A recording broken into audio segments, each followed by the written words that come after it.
Buenas tardes, hoy vamos a hablar del principio de la proporcionalidad y el de la progresividad y también vamos a enfocarnos un poquito referente al tema del presupuesto. Vamos a hablar de algunas generalidades y también de la definición y elementos del presupuesto. Después de tocar o de abarcar este tema del principio de la proporcionalidad y el de la progresividad. Bueno, el principio de la proporcionalidad y el de la progresividad van íntimamente ligados, por eso se estudian los dos de manera conjunta. Y para poder abordar este tema, tenemos que hablar un poquito de la parte histórica para poder entender. El Estado históricamente solo perseguía la finalidad tributaria o la finalidad fiscal de recaudar impuestos, basándose en su necesidad de obtener ingresos y también en obtener manifestaciones reales de poder económico, con base de las cuales establecía los impuestos, incluso muchas veces cometiendo injusticias, privilegiando a determinadas clases sociales como por ejemplo el clero y la nobleza y liberándolas de las cargas tributarias en detrimento de las clases económicamente más débiles.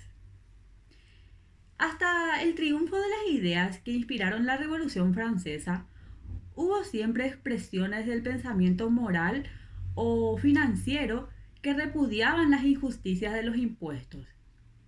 Fue entonces que con Adam Smith, eh, quien expresó el pensamiento de que todos los súbditos del Estado que gozaban de rentas bajo la protección del mismo debían contribuir al financiamiento de los gastos públicos, y allí nace un nuevo postulado que es el de la generalidad, que en su época y considerando las condiciones financieras de esa época, significó ya un avance doctrinario demasiado importante. La generalidad en la imposición representó un progreso ideológico con relación al tiempo en que ese postulado se formula, porque al menos se reclama que todos contribuyan a las cargas del Estado sin que existan clases privilegiadas. Ese principio estaba inspirado en una concepción de igualdad jurídica entre todos los ciudadanos. Ese principio de generalidad. Ahora bien, establecida ya la igualdad jurídica, queda la cuestión de trasladarla al plano económico, lo que se traduce en la búsqueda de lograr igualar el sacrificio económico que representa la imposición. Para ello, existen dos sistemas que tratan a su manera de lograr ese ideal, y ellos son el sistema proporcional y el progresivo. ¿En qué momento hablamos o cuándo hablamos de impuesto proporcional? Bueno, decimos que un impuesto es proporcional cuando el quantum del mismo permanece constante, cualquiera sea la cantidad de la materia imponible. El ejemplo más típico del impuesto proporcional es el impuesto inmobiliario, que se paga 1% del valor del inmueble, ¿verdad? Del valor que aparece ahí en la cuenta corriente catastral. Se hace una evaluación fiscal, el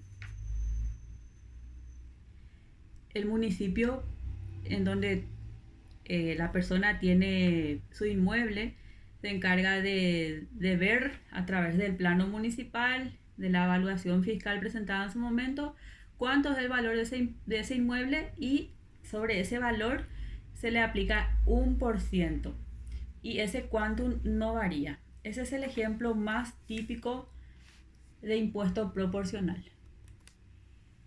Veamos ahora cuándo hablamos de impuesto progresivo.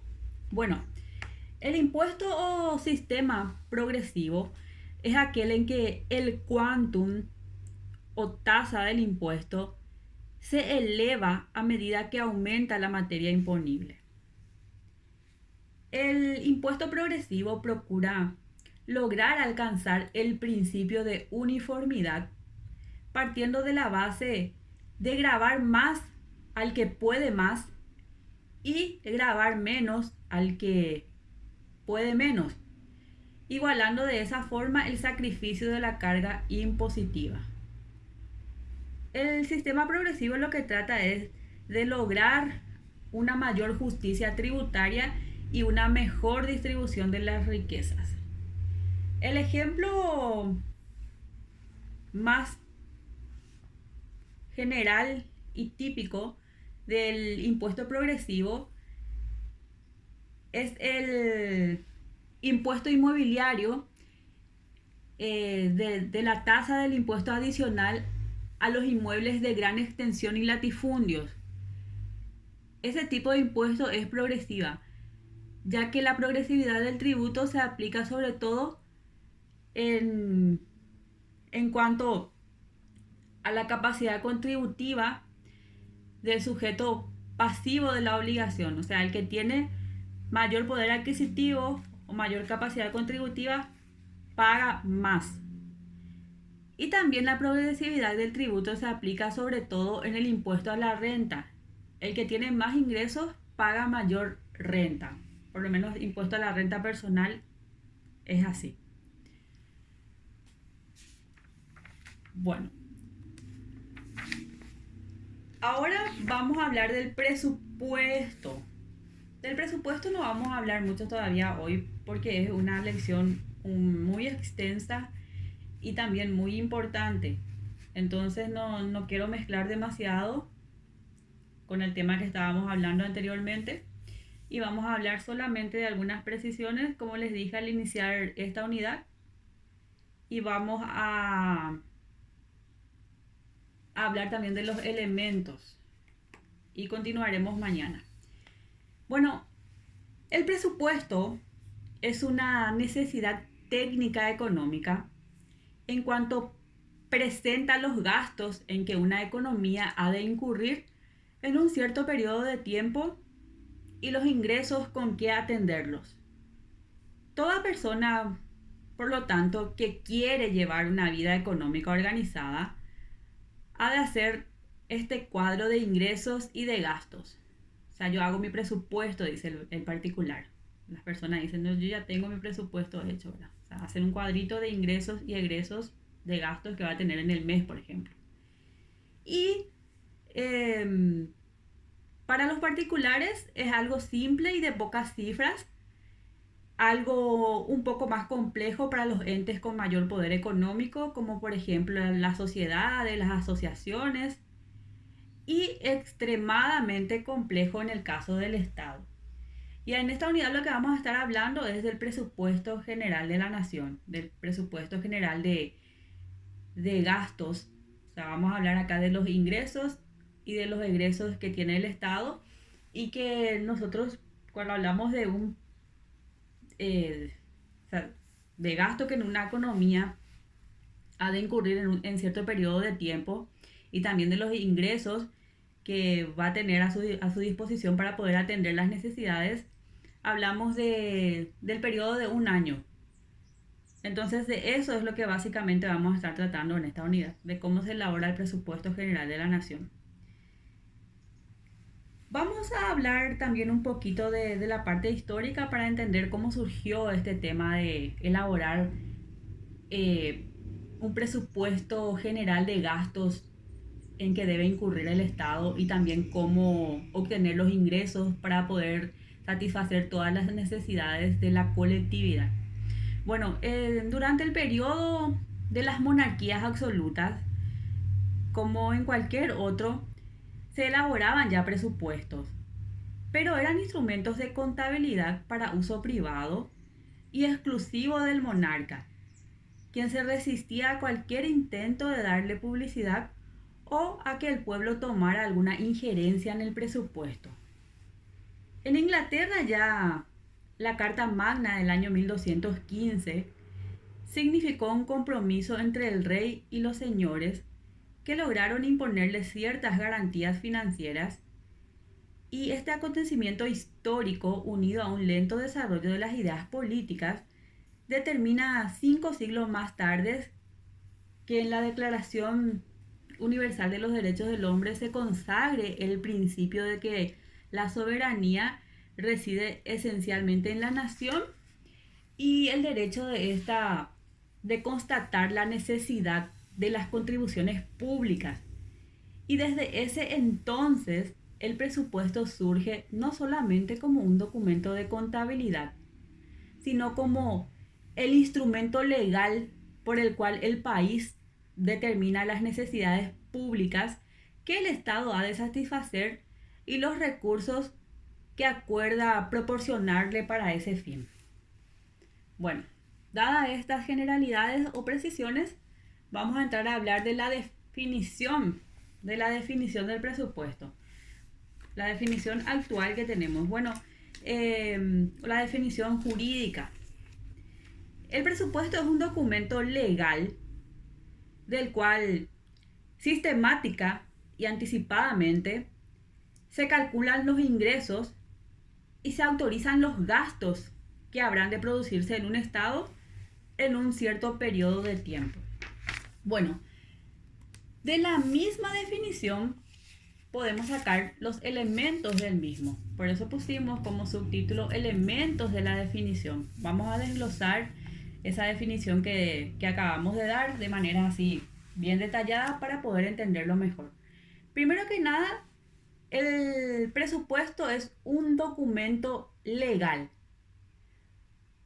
Con esto se quiere significar que no es una previsión meramente contable de la realidad financiera de un Estado para un próximo periodo, sino que el presupuesto es una ley que, aunque se diferencia de otras leyes en muchos aspectos, implica una aprobación del Poder Legislativo y un mandato estricto en materia de los gastos que en el presupuesto se contemplan. Luego dijimos que es sistemático, es decir, una presentación en cifras de las sumas que se contemplan, confeccionada de acuerdo con un sistema. Lo que se persigue con el sistema es que los gastos se agrupen según su objeto, detallándose la cuantía acordada para ellos, y que las entradas se presenten agrupadas por fuentes de ingresos con el rendimiento probable que se espera percibir. Luego también dijimos que es un cálculo y autorización anticipada.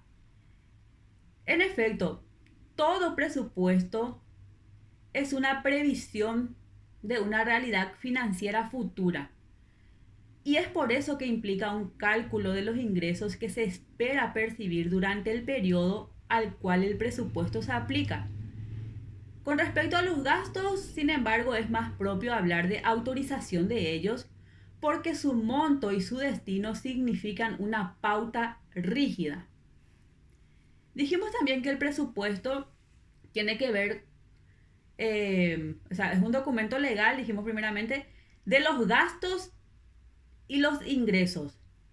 Gastos y entradas son las dos partes esenciales en que el presupuesto se descompone y están en íntima relación. En efecto, en finanzas se admite que, contra lo que es norma de la economía privada, los ingresos se regulan por los gastos y no estos por aquellos, aunque no es un principio absoluto. Dijimos también que es de los gastos y de los ingresos de un Estado.